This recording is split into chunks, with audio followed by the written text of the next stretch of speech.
Oi pessoal, sejam bem-vindos ao meu canal. Eu tô muito feliz porque fazia muito tempo que eu queria criar esse canal para vocês. E aí eu me inspirei na Joyce Rodrigues e na Jaqueline Guerreiro, que eu acompanho há um bom tempo. E são duas pessoas assim que tratam de casos de mistério, que é a minha paixão, de um jeito super profissional. E se vocês não conhecem o canal, vale a pena conhecer. E aí eu precisava só de um empurrãozinho, e quem me deu esse empurrãozinho foi a Yara Larissa. Gente, também ela aborda de um tema bem diferente, tá? É trabalho home office, vocês vão adorar. Eu vou deixar o link das bonitas aqui embaixo. Se você não conhece, corre conhecer. Então, bora pro vídeo. Pessoal, esse caso aconteceu em 11 de novembro de 1970 com uma garotinha de 9 anos chamada Mara Lúcia Vieira. A Mara residia na cidade de Bauru, interior de São Paulo, e ela morava com os pais e 3 irmãos. Leda, João e os 3 irmãos mais novos, os 2 irmãos mais novos, Júlio, de 7 anos, João, de 6 anos e a Maria Angélica, de 10 anos. Nesse dia em questão, o pai da Mara, ele havia viajado no dia anterior, no dia 10 de novembro, a trabalho, para uma cidade próxima da região. A dona Leda, então, ficou em casa e pela manhã a Mara foi na casa de uma vizinha, ficou algumas horas, retornou, se preparou e foi para a escola. A mãe ficou em casa junto com os 2 irmãos mais novos e um sobrinho que era bebê, e na companhia de uma vizinha chamada Dalva. Então, elas estavam fazendo coisas de costura. Quando a Mara retornou da escola, por entre 3 e 3 e meia da tarde, ela entrou, comeu alguma coisa e saiu para brincar lá fora na calçada. Ela tava com um shorts vermelho de bolinha branca, uma camiseta branca com o logotipo da escola. Então a mãe espiou pela janela, viu que ela tava lá na frente brincando sozinha e olhou para o relógio, era exatamente 3h55 da tarde.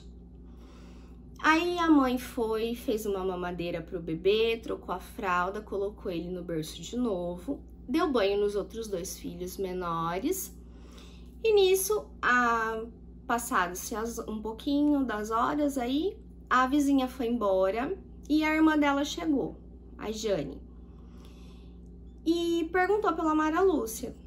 E aí a mãe disse que ela estava brincando lá fora. A Jane falou, não, eu acabei de vir e não tinha ninguém lá fora.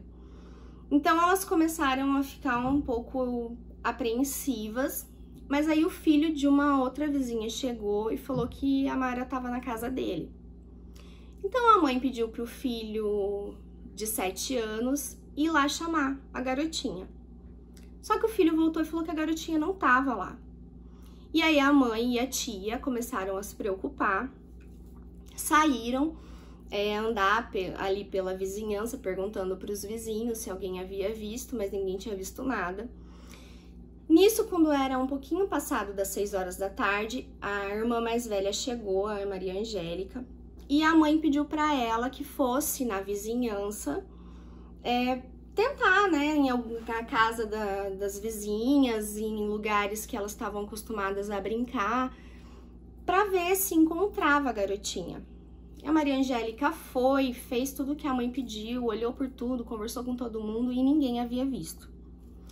E nisso, o cunhado da dona Leda, que era o marido da Jane, tio da Mara, ele era policial militar. Então ele chegou, elas contaram o que havia acontecido e aí ele pediu para alguns amigos informalmente ajudar, né, a procurar a garotinha ali pelas redondezas. E nisso começou aquela comoção, os vizinhos ajudando, esses policiais amigos também começaram a vasculhar os lugares, né? Ver, próximo tinha uma mina, eles foram nessa mina na nascente de água para ver se tinha alguma coisa, tinha um escorregador do outro lado também, eles foram lá ver e não encontraram nada. Nesse tumulto todo, um garotinho de 13 anos chamado Décio, ele disse que havia visto a Mara Lúcia. Então, assim, de todo mundo que estava ali na região, na redondeza, que eles perguntaram, o garoto era a única testemunha. E ele contou que a mãe havia pedido para ele ir nessa mina, na nascente de água, buscar um pouco de água potável. E quando ele estava voltando, ele enxergou a Mara Lúcia brincando na calçada, escrevendo alguma coisa. Nisso ele encontrou o primo dele, eles começaram a conversar. E aí a Mara Lúcia passou por eles, descendo a rua. Então ele perguntou onde ela ia. Ela falou assim, eu vou logo ali, na companhia de um homem. E fez esse gesto pro Décio, né? E aí o Décio falou que era um homem que ele nunca tinha visto por ali. E ele conseguiu descrever o homem perfeitamente. Ele falou que o homem tinha cerca de 1,70 m de altura, entre 30 e 35 anos, o rosto bem afilado, o bigode ralo e trajava uma calça escura, que ele não soube dizer se era azul marinha ou preta, e uma camiseta branca de mangas curtas. E aí ele disse que ele observou também que o homem não usava relógio de pulso. Então, nisso você já consegue perceber que ele foi minimalista nos detalhes, né? Ele realmente prestou muita atenção porque ele não conhecia aquele homem. Então, no dia 12, o pai da Mara retorna, porque ficou sabendo do desaparecimento da filha, ele retorna para a cidade de Bauru. E aí os pais vão fazer um boletim de ocorrência. Então, quando chega lá, o boletim de ocorrência ele é classificado como rapto, que é o que a gente conhece como sequestro hoje em dia. Porém, a única testemunha era o garoto. A Dalva prestou depoimento, mas não acrescentou nada, porque ela só falou mais ou menos o horário em que a menina entrou e saiu. Então, o Décio prestou depoimento dele. E ele disse que, assim, parecia que a Mara conhecia ou foi convencida a acompanhar o homem, porque ela não estava nervosa, ela não estava apreensiva, ela estava normal. Então, os investigadores, eles começaram a fazer, né, as investigações, mesmo que não tivesse nada praticamente. Aí eles fizeram um retrato falado desse suspeito e já fizeram um link porque eles conheciam uma pessoa que tinha passagem pela polícia com esses mesmos traços. Mas em relação aos suspeitos, eu conto para vocês daqui a pouco. Quando foi no dia 13, mais ou menos, 13, 14 de novembro, os policiais, eles ainda estavam acreditando que pudessem encontrar a Mara Lúcia com vida. Então, eles estavam fazendo buscas, mesmo sem ter tanto preparo e tanta experiência em relação a esses casos. E aí, porque não era um caso que acontecia, né, gente? Não era uma coisa corriqueira naquela época acontecer desaparecimento de criança e sequestro e tal. Então, eles fizeram as buscas, foram procurando, só que quando foi no dia 14, eles já começaram a falar que, no mínimo, ela deveria estar muito ferida se ela fosse encontrada com vida. Porque eles já estavam achando que não iam encontrá-la com vida, porque ninguém tinha visto, era como se ela tivesse evaporado, sido sugada, ela sumiu. E a única pessoa que viu foi o menino lá, aqueles minutinhos e pronto. E aí, a 500 metros da onde a Mara morava, tinha uma casa que estava para vender.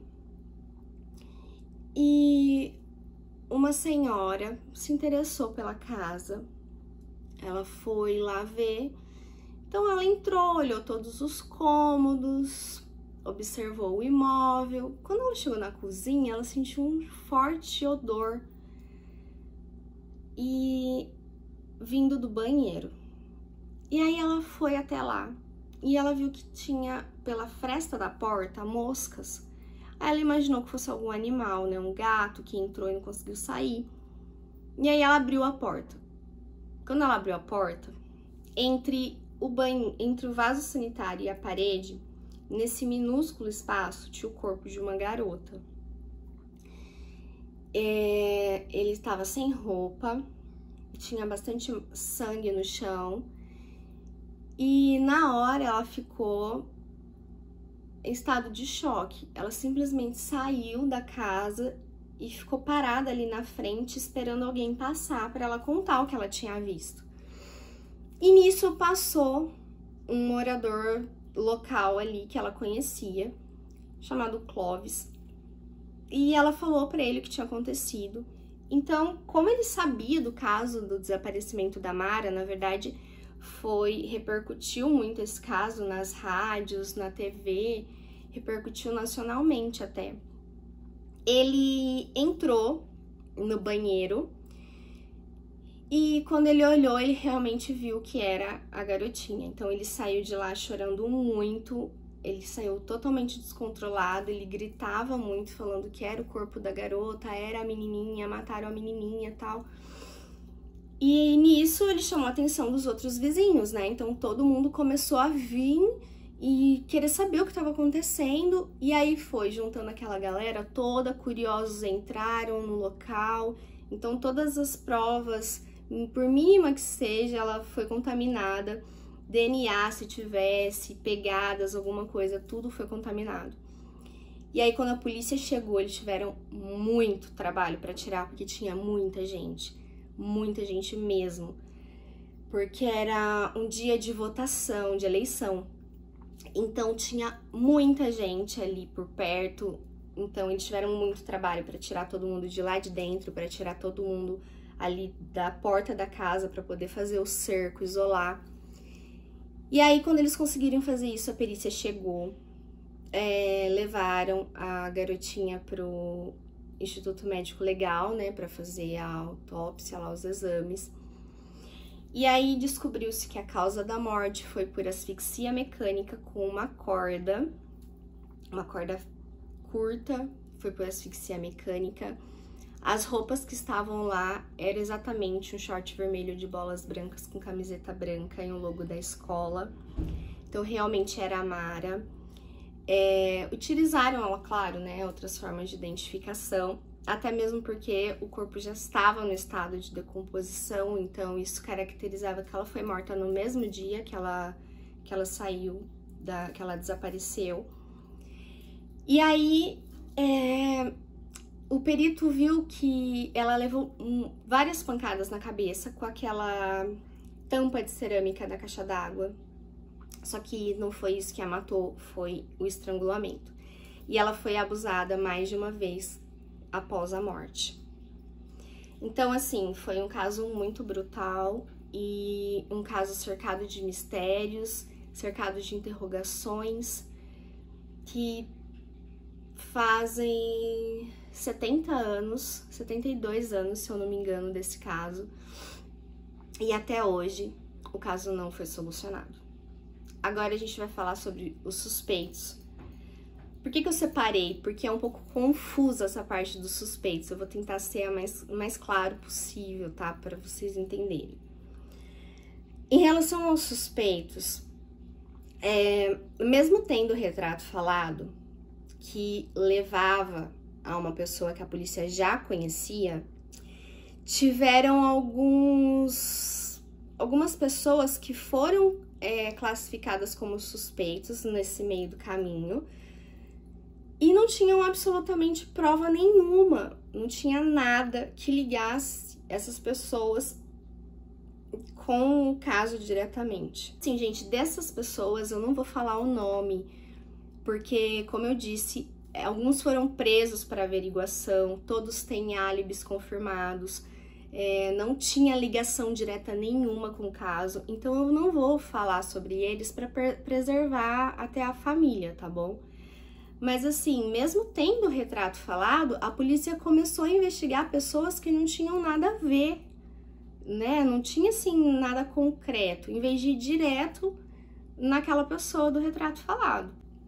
E a pessoa do retrato falado, que era conhecida deles, da polícia, por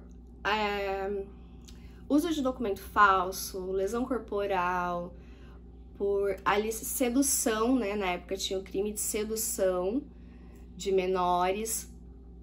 Ele foi bem depois, ele foi investigado, né? Então, ele era Elivaldo Gonçalves Torres Vasconcelos. É o vulgo francês. Ele que era o que mais se aproximava do retrato falado feito pelo Décio. Como eu disse para vocês, ele já era conhecido da polícia por ter um histórico de crimes anteriores. Então, eles fizeram igual a cena de filme mesmo, sabe? Colocaram vários homens assim parecidos com o francês e um vidro e o Décio do outro lado. E pediram para ele reconhecer se ele reconhecia alguém. Logo de pronto, ele apontou para o francês, só que o jeito que ele falou abriu margem para dúvidas do delegado. O garoto disse: pode ser ele.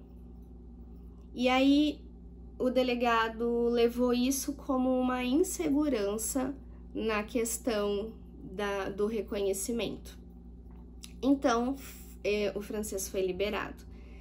Mas mesmo assim, ainda pairava a dúvida, ele não foi descartado como suspeito, né? Ele se manteve ali no rol dos suspeitos, porém, ele não foi preso para averiguação, tampouco de imediato ali pelo reconhecimento. Aí, nessa época, tinha um repórter chamado Saulo Gomes. Ele era mais ou menos o que a gente conheceu como Marcelo Rezende ou como Cabrini, que faz reportagens investigativas, sabe? Aí, como o caso da Mara Lúcia, ele teve uma repercussão nacional, esse repórter ele veio para a cidade de Bauru para fazer uma reportagem exclusiva sobre o caso, com fontes e tentar descobrir mais coisas. Só que o francês, nessa época, ele tinha se mudado para Rio Claro, junto com os pais e a irmã. Então, esse repórter vai até Rio Claro, começa a fazer as investigações, e aí faz todo aquele estardalhaço, começa a divulgar na mídia, que ele tem fontes que provam isso, fontes que provam aquilo, porém, essas fontes nunca foram reveladas pelo Saulo Gomes.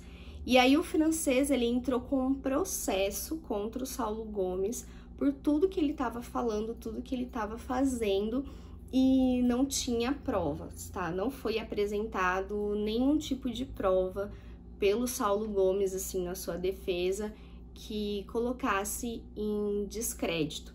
Porque só pela fama dele, o que ele falava já era considerado 100% oficial, 100% de credibilidade, tá? Então não foi nada assim concreto, só foi mesmo o que ele falou, a reportagem que ele fez, aí todo mundo já achou, tinha certeza que era realmente o francês que tinha matado a garotinha, tá?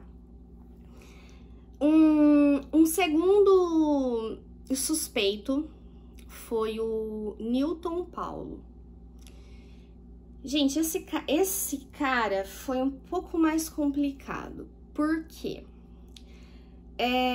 a família dele era uma família influente, né, da sociedade bauruense. Eles tinham uma condição financeira muito boa. Inclusive, o imóvel onde o corpo da Mara Lúcia foi encontrado era do pai dele. E ele já utilizava esse imóvel, porque ele sabia, né, que estava à venda, estava fechado. Então, ele utilizava esse imóvel para fazer festas ali com suposto uso de entorpecentes. suposto ato libidinoso ali, né, com mulheres e tal. Então, ele já era conhecido no meio policial por conta desse histórico, assim. Então, ele tinha carro enquanto ainda era menor de idade, o pai protegia tudo que ele fazia. Então, bem essa coisa, assim, de filho complicado de pai rico, sabe? Então, no dia em questão, teve um policial, o policial militar Pelizardo, que ele tava fazendo uma blitz, assim, né, um ponto de estacionamento de segurança, e ele abordou esse Newton Paulo porque ele tava em excesso de velocidade. E na hora ele reconheceu o homem, né, porque era de uma família muito influente, como eu disse pra vocês. Só que ele pediu documentação do carro, fez a averiguação, viu que estava tudo certo, não fez nenhuma autuação, não fez nenhuma advertência, nada por escrito e liberou. E o cara foi embora.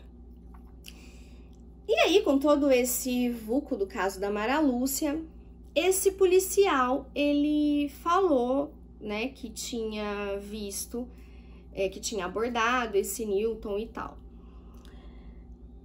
Por que desse ponto-chave? Uma das teorias desse caso foi que esse crime pudesse ser por vingança.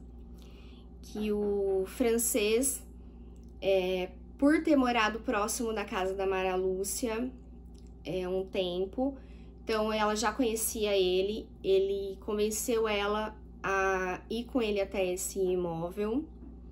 Por isso que o Décio falou que ela estava calma, que ela não apresentava não conhecer aquele homem, né? Embora ele não conhecesse, mas a Mara Lúcia parecia que conhecia. Então, que o francês teria levado a garotinha até lá e o Newton Paulo teria cometido o crime. Porque o pai do Newton Paulo supostamente teve um caso com a mãe da Mara, que resultou no nascimento da Mara. E a esposa dele, né, na época, a mãe do Newton Paulo, descobriu, e aí, mediante a isso, seria um crime de vingança, tá? Por isso que o nome do Newton, ele aparece como um dos suspeitos, porque eles investigaram, né, a vida do pai da Mara, a vida da mãe da Mara, para ver se tinha alguma coisa relacionada à vingança, relacionada à dívida, essas coisas todas, que é o que eles fazem de praxe mesmo, né? E aí, o Pelizardo, sabendo de toda essa história, ele levantou que o Newton estava na cidade naquele dia, porque ele mesmo abordou. Só que o Newton foi chamado para prestar depoimento e ele disse que ele havia levado a mãe e algumas amigas até Botucatu e ficou lá até passar das 5 horas da tarde. E aí ficou esse jogo de empurra, né? Era a palavra do Newton contra a palavra do Pelizardo, do policial. Porém, o policial não tinha provas de que ele abordou o Newton naquela data. E o Newton tinha provas, né? A mãe dele nomeou todas as pessoas que estavam junto lá em Botucatu e o pessoal e as amigas confirmaram que realmente ele estava lá. Tinha ticket de estacionamento, enfim. Então, o Pelizardo começou a fazer uma investigação por parte extraoficial e ele encontrou um homem chamado Laerte, que trabalhava na gráfica do pai do Newton, que falou que o Newton realmente estava na cidade naquele dia. Porém, no dia que esse Laerte foi chamado para prestar depoimento, isso não se sustentou. Então, o Pelizardo começou a falar que eles estavam fazendo as autoridades estavam fazendo vista grossa em relação à culpabilidade ou à possível culpabilidade do Newton por conta da família ser abastada e o delegado ter sido influenciado a fazer vista grossa em relação a isso. E aí, o caso foi arquivado por falta de provas e ficou arquivado por muito tempo. Foi desarquivado quando surgiam novas pistas, foi arquivado novamente. Então, tudo assim, ficou nesse vai e volta, até que com 20 anos o crime prescreveu. Porém, em 2000, aparece um outro homem nessa cena, o chamado Laerte Patrocínio Orpinelli, conhecido como Maníaco da Bicicleta. Esse cara, ele fez várias vítimas e ele foi preso em Rio Claro. E aí, ele deu detalhes da cidade de Bauru, né? Ele falou que por onde ele havia passado no interior do estado de São Paulo e citou Bauru e deu pontos de referência da cidade. Então, realmente ele conhecia a cidade. E ele falou que foi por volta dessa data aí, de 1970 e tal, que ele passou por aqui. É lógico que ele não conseguia precisar muito bem, né? Mas aí o delegado que estava à frente da Polícia Civil de Bauru, o JJ Cardia, ele desarquivou o caso, ele foi até o maníaco da bicicleta, né, o Laerte, e ele começou a questionar, tal, então realmente ele confirmou os pontos da cidade. O delegado não tinha dúvida que ele conhecia a cidade mesmo, e aí o delegado apresentou a foto da garotinha. Quando o delegado mostrou a foto para ele reagiu um pouco confuso, mas como se conhecesse a menina. Então, o delegado começou a fazer outras perguntas, aí o Laerte desconversou, falou que estava cansado para o delegado voltar um outro dia. E tinha, assim, várias semelhanças com o modus operandi do Laerte nos outros crimes que ele cometeu e que ele assumiu a autoria com o caso da Mara. Porém, ele não chegou a assumir a autoria do caso. E aí, mediante algumas investigações, ficou comprovado que nesse fatídico dia ele não estava em Bauru. Então, ele foi também descartado como suspeito e o caso foi novamente arquivado sem conclusão. Então, o caso fez, se eu não me engano, esse ano faz 72 anos do que aconteceu. Quando o caso fez 50 anos, a cidade fez uma reportagem na TV local, relembrando esse caso, né, mostrando aonde ela foi enterrada, o cemitério que ela foi enterrada. Fizeram uma entrevista com o Décio, aquele garotinho que conversou que viu ela, né, que serviu de testemunha. E, gente, é impressionante, ele fala exatamente a mesma coisa depois de todos esses anos. Ele conta exatamente os mesmos detalhes, as mesmas vírgulas, é tudo assim. Então, o depoimento dele, a história dele não mudou em 70 anos, assim. Então, é uma coisa muito bizarra.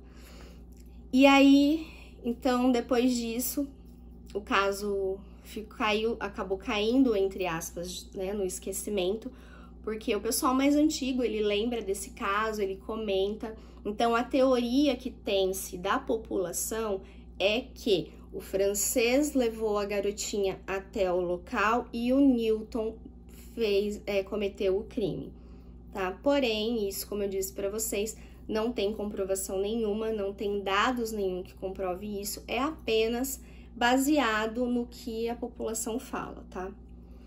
Então, depois desses 72 anos, o caso permanece um mistério ainda. Foi um dos casos que mais chocou a cidade de Bauru. Pessoal, é isso. Comente aqui embaixo o que você achou desse caso, se você mora na região, se eu esqueci de falar alguma coisa, se você já conhecia, o que você achou.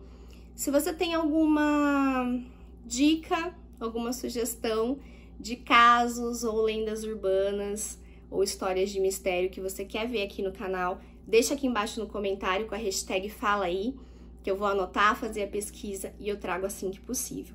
Então deixa um like nesse vídeo, compartilha, se inscreve se você não for inscrito no canal, ativa o sininho para receber as notificações. E é isso, pessoal, até o próximo vídeo.